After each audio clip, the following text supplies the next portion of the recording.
These are the bars from the old Chrysler. We got them all cut out. These are the bars from the old New Yorker. See, they're a little different. A little more beefy.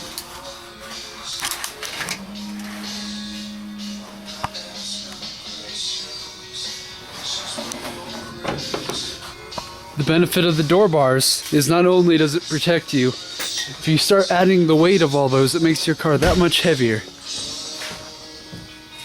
And the more weight, the better you get around in sand.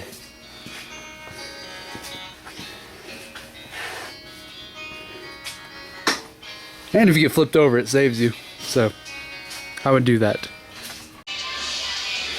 As you see, there's no steering wheel.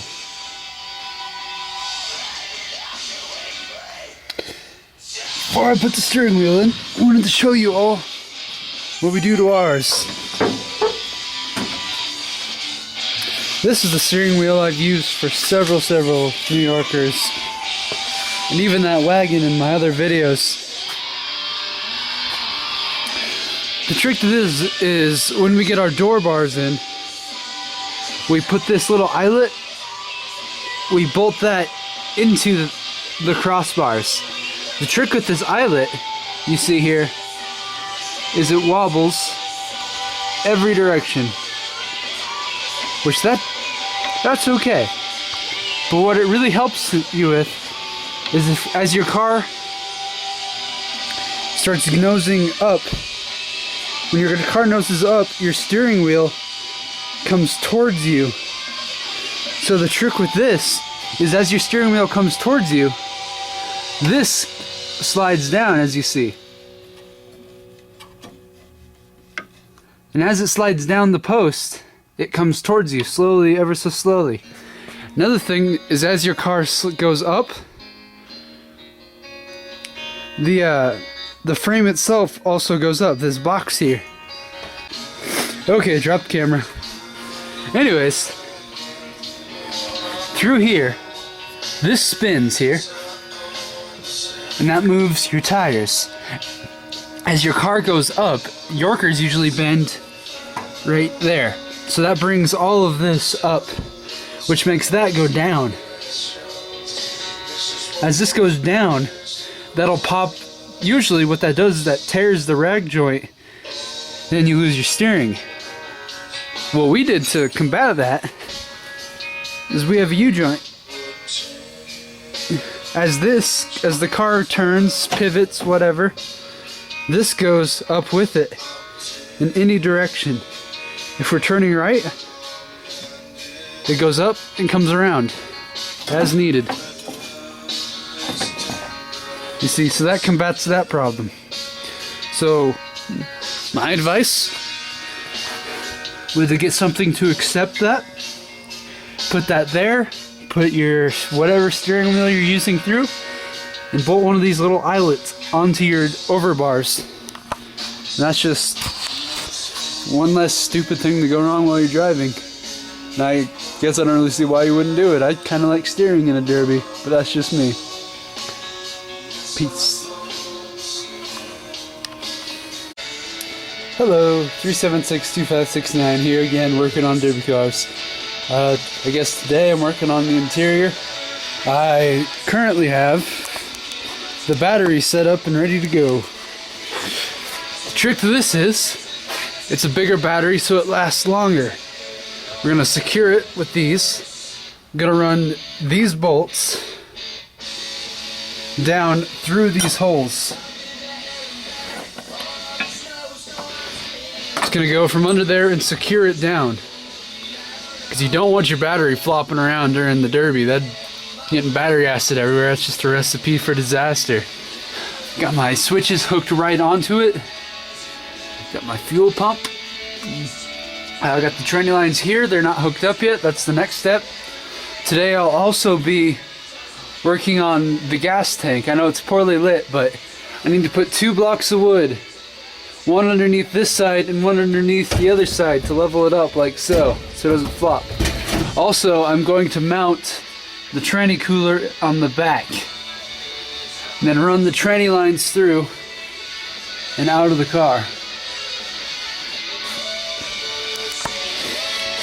Now I know not everybody has a huge battery like us, so for the more traditional ones, you'd want to use something like this.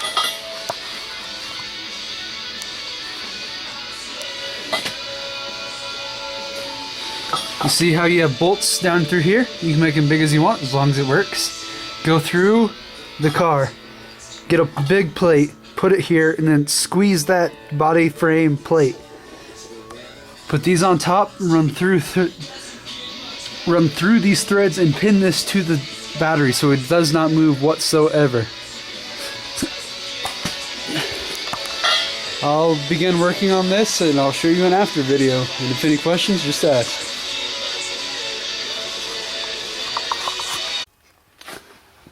Okay, as you see, this is bolted down nicely and securely. Just ran these lag bolts down and put a nut and washer on the other side to secure it. I mean, the battery's heavy enough that I don't really think it would go anywhere, but no point in not doing it. Got our gas tank up on here, leveled out with these blocks of wood. Same thing, just had a lag bolt ran through and then put the case on.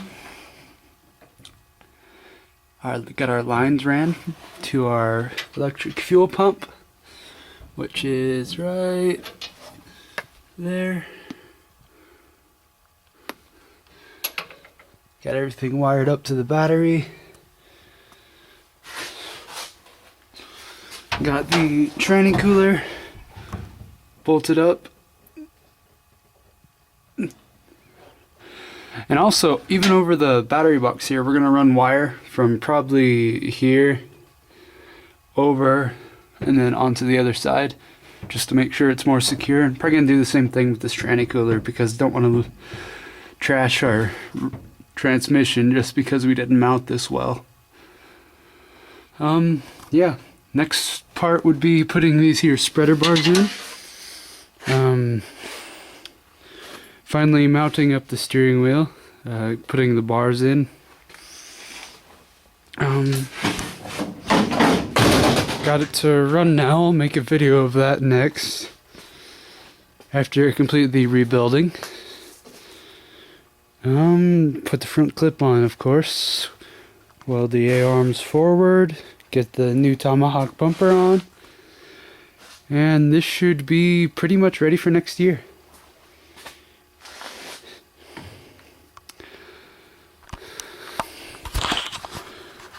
Well, as soon as we get this done, we could start working on our other cars. We have a couple Furies we'd like to get done.